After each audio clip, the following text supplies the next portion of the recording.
So can I see a show of hands for who tried some of my edible crystallised rose petals last night? Oh, fantastic. Oh, we've got quite a few champagne and wine drinkers by the looks of it. Had anyone tried edible rose petals or edible flowers prior to that? Oh, that's good to see you have yarn. So I suppose I can make a fair assumption to say that there won't be too many edible rose growers in the room here today. So I guess I'm wondering why you've all chosen to come and watch my presentation. Or perhaps it's because you would like to know what Nuffield Australia and the Bachelor TV show have in common. So about just over a decade ago, I was a young, naive, 25-year-old who thought I had just started the best business in the world. I still think that. And I was going to get a Nuffield Scholarship because I was going to blow everyone away with my business ideas. I was sitting in the interview and the interviewer said to me, "Are you serious? Do you really expect to make money out of something that my wife drives on the back seat of a car on the way to tennis?" I was devastated and I had a bit of a reality check. Maybe not everyone thought that rose petals were going to be the next big industry in Australia. So step back to a couple of years ago and I walked out of the national interview. It took me over a decade to get the courage to apply for a Nuffield Scholarship again. Walked out of the national interview, top of Collins Street, and was hit face to face with this massive billboard with the Bachelor Australia TV show on there and our rose petals all over it. And I thought, what is it that has actually enabled us to take a product that can be dried on the back seat of a car on the way to tennis and make it a global market and be able to export to 15 countries around the world? So when I think about it, I think it's innovation. And innovation has been the key to what we've done in the past. And I forgot my slides. Has been the key to, this is the one of the billboards that was around the city when I walked out of that interview. And innovation has been the key to what we've done in the past. We have supplied over 10,000 weddings in Australia and almost as many marriage proposals as well, especially after The Bachelor. And I think innovation is definitely what's going to drive our business in the future. So this is our rose farm here where we have 6,000 plants, and that's all, the plants are all grown in Swan Hill on the Murray River on my mother's family farm. About 5 years ago, we started getting a lot of requests for edible rose petals. And when they started coming in, I thought, oh, fine, all we need to do is just pick some of our existing rose plants and send them out to restaurants, and that'll do the job. I can put up all the colours on the website and they all taste fantastic. Then we started getting requests from MasterChef and I thought, okay, this is getting a bit more serious, maybe they should taste good as well. And I suppose that's what led me to do the Nuffield Scholarship, so that I could actually get a much more scientific idea of what was happening in the edible rose petals and edible flower industry. What I discovered was rose petals aren't all equal. And I like to think I've become a bit of a connoisseur of the rose petal. I've probably tasted, I'd say, over 1,000 rose petals in my last 12 months on the Nuffield travels. And what I discovered was you really need a high oil content to increase their palatability. You need a strong aroma because that's obviously going to excite our senses. And you need a smooth texture. Sounds a little bit like a romance novel, doesn't it? It goes very well with The Bachelor. So where it surprised me was that I found this magic composition in a little Venetian island in San Lazzaro. And it's, you can see here, this is the very flash water taxi we had to take. Those of you who know me may know that I'm not the most punctual person, despite making a New Year's resolution every year that I'm going to be on time. And so when we arrived in Venice, I was running late, ended up in a huge queue for a car parking garage, and had to hire a very flash water taxi, leather upholstery, wood panelling, very hot driver, and a little flag at each end of the boat. So I arrived at this extremely frugal monastery to see their rose garden in this very flash water taxi, and discovered that the secret to their to their amazing rose petal jam that is hailed by food bloggers all over the world as the best jam in existence, was their old world roses. So they grow Rosa damascena and Rosa centifolia. This is the centifolia. It's very high petal count, very aromatic and an extremely smooth texture. But it does have its limitations because it only produces one crop a year. So that led me to say, well, how commercial is that to be able to only produce one crop a year? And then I went to Ecuador and visited Novato roses. Now, Novato roses are the first commercial rose growers in the world to have 100% organic edible certification with ICEA, which is an Italian certification body. It took them 7 years, so pretty persistent and determined to actually get this certification. And I suppose they took the, having been commercial cut flower growers, they took that more commercial approach and went and trialled hundreds of varieties to find one, or two actually, Freedom and Vitality, the red and the white that you see here, that had a really high petal count, high aromatic properties, and also they taste fantastic, but not quite as good as the centifolia and damascena. However, from a commercial perspective, I think you really do need to sacrifice a little bit of that taste to be able to produce a crop more profitably and be able to produce year round. What they've actually done is pretty amazing. I mean, they are now supplying the world's leading restaurants. They're supplying El Bulli in Spain. They're exporting all over the world. El Bulli in Spain has consistently been awarded the best restaurant in the world for a number of years. So it's certainly quite an achievement. And I suppose it was quite a moment for me. This is a little road that we drove up to Ecuador there, and up to this organic rose farm. And I had quite a moment because when I was 5 years old, I said to my mum, there is not a chance in hell that I will follow in your footsteps and grow roses. And so all of a sudden, I'm standing there in Ecuador with this rugged Ecuadorian rose farmer and walking around tasting rose petals. So it was quite a Nuffield moment for me.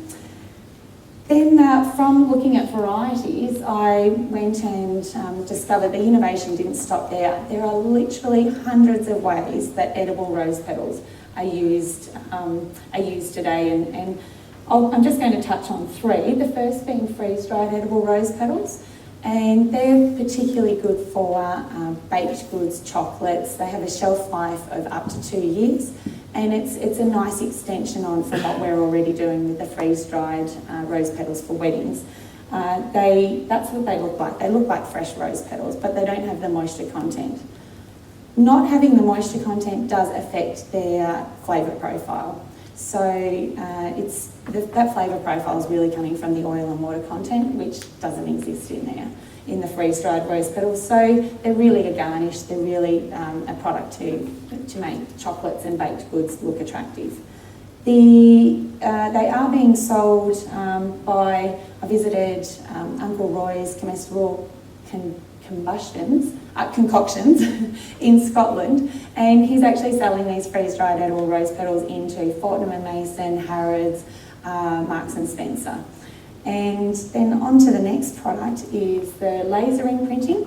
Oregon State University's Food Innovation Centre have recently conducted preliminary trials into laser imprinting of food products. With conventional printing, the rose petals, you wouldn't be able to eat them because the ink is not safe for human consumption. Whereas with the laser imprinting, safe for human consumption, probably a bit of a prohibitive factor for the Australian industry is they're expecting that the 5-star T100 series laser imprinter is going to retail around $50,000 US. So this is a bit cost prohibitive for a smaller market like the Australian market, but I think it's definitely got an impact, will have an impact in the US European markets. Finally, I visited Hive and Vital in Denmark, and they've been extremely innovative. They've spent over $1 million Australian dollars, the equivalent of $1 million Australian dollars, on researching the medicinal properties of rose hips, and then also developing breeding and patenting a variety of rose hips so that they can change an industry that's been all manually harvested into being able to, these are the rose hips in the background there, to be able to mechanically harvested with a modified wine grape harvester. So they've put significant capital in there since the 1980s, and they're really starting to see the returns now. I think there's still plenty of potential for, obviously their varieties patented. I think there's still plenty of potential for other rosehip varieties to be bred and patented as well. We've been fielding a lot of inquiries basically since the day my report was released. Then I suppose I'd like to just discuss what I'm pretty excited about, and that's on returning home, how I've actually implemented some of this research.